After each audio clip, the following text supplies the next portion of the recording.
I mua I te mau e whaatupuhia I te tiro o te whea paru ia te o ohia nohia I te mau atiwhino te ia mau mai. Tā mau I te paruru waha, ia here atu oe e wharerei I te ia whea, e a whaatura mai te I te maurari a paruru, mai te mea te pi eiho oe ia ratu. Tā māmai te inarima I te mau hora atoa, turu ohuru te toni I te mauru. Whaatura I te atear a hoe metera e o rato. I roto I te utuawhere, e I rapa mai te utuawhere. Ma iti te mau wahai puwa I vai, a tā mā pinepine I te mau wahai e amui ai te utuawhere. Whaatupu I te mau wharereir a fufa, ai tai rapi a e atu. Whaaiti te mau tere na rapa, hi ora a haere I te wharetoa no rato. Te orara oipi e shio I te whea pariparu, e mea fufa ai a hapi I te ia mau ravi a paruru, ara ia wha ohipahi a te reira. Bonsoir à tous, merci de nous rejoindre sur TNTV, la première chaîne du Fénois, pour un nouvel épisode du JT Vert, votre émission consacrée à la protection de l'environnement et au développement durable. Très heureux de vous retrouver pour ce nouvel épisode. Nous n'en avons pas fini avec cette pandémie, alors respectez bien les consignes données par les autorités du Fénois et surtout, faites attention à vous et à tous ceux que vous aimez. A tout de suite, juste après le générique, je vous propose de poursuivre notre discussion avec Vinicky Sage, le président de la FAPE. Aujourd'hui, nous parlons d'engagement des entreprises, mais aussi de chats. A tout de suite.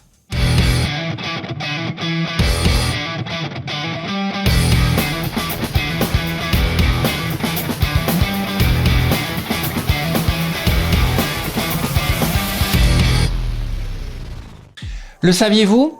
L'Union internationale pour la conservation de la nature classe le chat domestique de son nom scientifique Felis sylvestris catus parmi les 100 espèces exotiques étrangères invasives les plus néfastes au monde.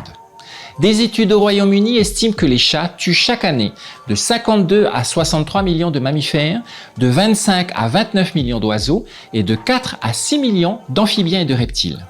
Ils seraient ainsi responsables de 30% des morts d'oiseaux. Et ils peuvent redevenir sauvages s'ils se perdent ou sont abandonnés par leurs propriétaires. On parle alors de chats arrêts ou marrons. Dans sa lettre d'information du mois d'avril 2020, le réseau de prévention, de surveillance et de lutte contre les espèces envahissantes de Polynésie française aborde l'impact de ces chats arrêts sur les espèces protégées de notre Fénois. Des études sont actuellement menées pour évaluer la menace de ces chats et les premiers résultats permettent déjà de confirmer la présence d'un grand nombre de chats en milieu naturel et de commencer à établir la liste des espèces d'oiseaux consommées par le prédateur. Bonne émission. Et en parlant de menaces pour les animaux, regardez ce qui se passe dans cette salle d'attente du médecin.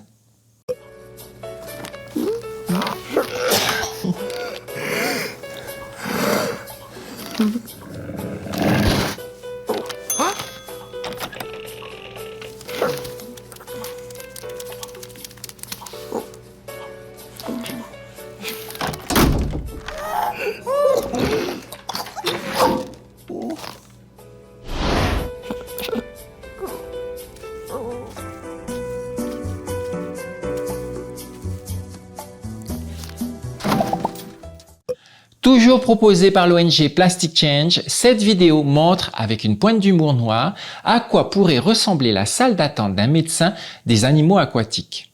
Des millions de tonnes de plastique à usage unique sont déversées chaque année dans les océans. Et aujourd'hui, avec la pandémie que nous subissons toujours, ce sont maintenant les masques qui se retrouvent dans la mer. Décidément, on n'a toujours rien compris. Et comme chaque semaine, je vous propose un décompte vers la fin des sacs plastiques au Fénois. Êtes-vous prêts pour cette révolution de notre quotidien? À partir du 1er janvier 2022, tous les sacs contenant du plastique et destinés à l'emballage des marchandises dans l'espace de vente seront interdits. Mais qu'en est-il des autres plastiques? La vaisselle, les cotons-tiges, les produits de beauté, etc. Quand tous ces produits seront-ils interdits? Eh bien, commençons par ne plus en acheter. Je vous le disais en introduction, notre équipe a reçu dans son studio Monsieur Vinicky Sage, le président de la Fédération des associations de protection de l'environnement, la FAPE, Te Ora Naho. Et je vous propose de poursuivre notre petite série d'interviews. Ce soir, nous parlons entreprises engagées mises à l'honneur dans le magazine 50 solutions pour un Fénois durable. Regardez. Mais autour de nous, il y a des entreprises qui se sont déjà impliquées dans cette démarche. C'est-à-dire que là, donc nous on a un discours, soyez éco-durable, faites ceci, faites cela. Et on s'aperçoit qu'en fait, il y a déjà pas mal d'entreprises, des associations, il y a des services du territoire, etc., qui se sont déjà inscrits dans cette démarche. Et on s'est dit, si on veut effectivement entraîner tout le monde, c'est bien de parler de toutes ces petites entreprises, des gens qui vendent des produits en vrac par exemple, des personnes qui font des savates avec du recyclage, etc. Et je pense que c'était déjà, nous, fédération, de reconnaître qu'aujourd'hui, il y a déjà de nombreuses entreprises, des services du pays ou d'autres entités qui sont déjà, qui commencent déjà à se conformer. Et donc, tout à l'heure, je parlais des 17 objectifs de l'ONU développement durable. Donc, pour chaque projet, on a identifié la cohérence avec ces objectifs. Donc, c'était ça l'idée. Et je pense que c'était tout à leur honneur d'être dans ce magazine. Ce qu'on veut, c'est insuffler les choses.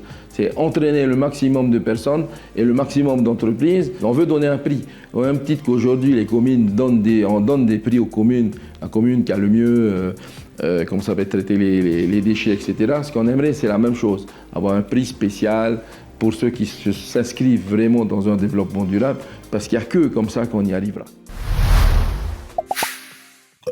Cette semaine, dans notre série Zoom sur, je vous propose de parler, en collaboration avec la direction de l'environnement, d'une espèce envahissante pas comme les autres.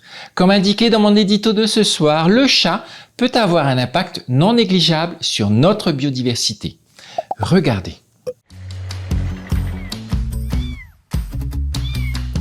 Ouais, ils pourront se débrouiller ici. Ils mangeront des rats. Mais il y a aussi des oiseaux dans la nature.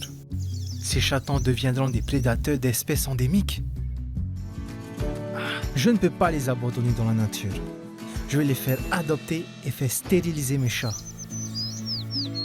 Notre Fénois, un paradis à protéger. Un message de la direction de l'environnement.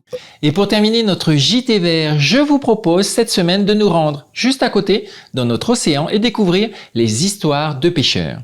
Produit par la communauté du Pacifique dans le cadre du programme Protège, avec le soutien financier de l'Union européenne, le gouvernement de la Suède et du programme d'aide néo-zélandais, l'épisode d'aujourd'hui vous parle du rori. Regardez, c'est notre coup de cœur de la semaine. Comment l'holothurie protège les océans? On pourrait croire que l'holothurie ne fait pas grand-chose posée là au fond de la mer. En réalité, elle passe le plus clair de son temps à nettoyer le sable. Elle le fait simplement si lentement qu'on ne le remarque pas. L'holothurie utilise des tentacules pour amener le sable jusqu'à sa bouche. Elle va l'avaler avec tout ce qu'il contient, dont de la matière organique en décomposition. Et ça tombe plutôt bien, car cette matière organique, elle en raffole. Le sable, elle ne le digère pas et le rejette dans l'océan. Résultat, après son passage, le sable est à nouveau parfaitement propre. Ce nettoyage du sable a lieu aux 4 coins du monde et il a des impacts positifs sur les herbiers, les zones sableuses et tous les organismes qui y vivent. Car le problème avec les matières organiques, c'est qu'en se décomposant, elles absorbent l'oxygène présent dans l'eau. Et sans oxygène, il n'y a pas de vie. Mais s'il y a assez d'holothurie pour manger ces matières organiques, alors les niveaux d'oxygène restent stables et l'équilibre est maintenu. Voilà les amis, le JT vert est maintenant terminé. Nous espérons que vous avez passé un bon moment avec nous. Vous pourrez retrouver notre émission sur le replay de TNTV ainsi que sur les réseaux sociaux du JT vert. Faites attention à vous et à tous ceux que vous aimez. Restez prudents. On se donne rendez-vous dimanche prochain, même heure, même chaîne. Au revoir.